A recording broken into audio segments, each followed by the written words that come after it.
Monday is International Holocaust Remembrance Day, the 80th anniversary honoring the millions of lives lost and those who survived the Holocaust.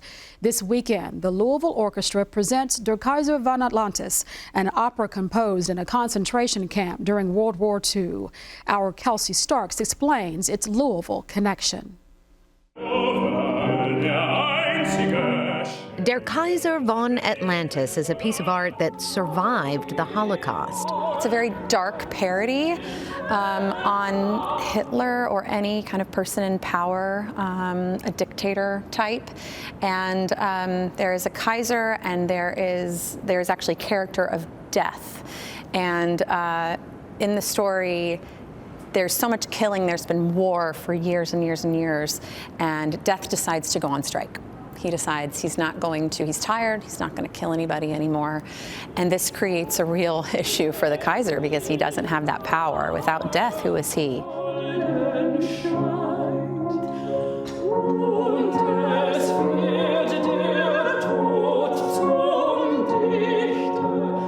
Opera singer Emily Albrink plays Bubikoff in the performance, part of a love story in the setting of a concentration camp.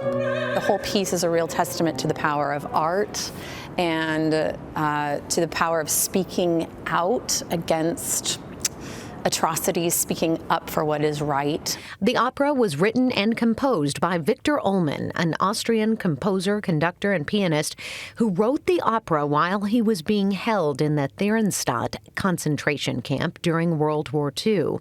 One of the original performers was a 14-year-old violin prodigy. There is a really distinct Louisville connection to this opera because Victor Ullmann wrote this opera in Theresienstadt, which was a kind of concentration camp in Czechoslovakia. And in that camp was a 14-year-old violin prodigy from Czechoslovakia named Paul Kling.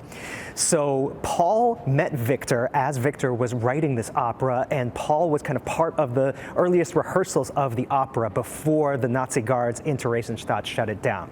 So Paul Kling, Victor Ullmann, and the librettist of the opera were all sent to Auschwitz together, where unfortunately Victor and the librettist died, but Paul Kling managed to escape. And when he escaped, he eventually found his way to Louisville, where he was the concertmaster of the Louisville Orchestra in the 1950s. His escape from Auschwitz, when he was kind of finally transferred there, is apparently they were walking out in the snow, ostensibly to their deaths, and he managed to kind of break away from the group and fall into the snow to disguise himself as a dead body. And so he waited for some time while everyone passed in the snow, lying perfectly still, and then he managed to make his way out into Czechoslovakia and back to his hometown, and eventually made his way to the United States. In addition to being concertmaster of the Louisville Orchestra, Paul Kling was also a violin professor and conducted the Louisville Youth Orchestra. In fact, many of his students are still performing today, including Charles Brestol, a violinist with the Louisville Orchestra for the past 49 years. He was a wonderful person, a terrific teacher and a terrific musician. And I am so happy that I got to work with him. If I had not met him, I probably would not have been a violinist as a profession. It's a connection to Louisville and a connection to history, and it's told in this case with staging that includes images projected from a graphic novel of the story that's called Death Strikes. The opera's been done before. It was premiered in the 1970s, but it, to my knowledge, has never been done here. So having this very special connection to Louisville through this opera is something that's really special and really touching here to our community because Paul Kling left such a musical legacy while he was here, not just as the violinist of the orchestra, the concertmaster of the orchestra, but as a teacher and as a mentor to so many young music students and so many young violinists. So he left his mark here in Louisville, and this opera survives in large part due to him. For Kentucky Edition, I'm Kelsey Starks.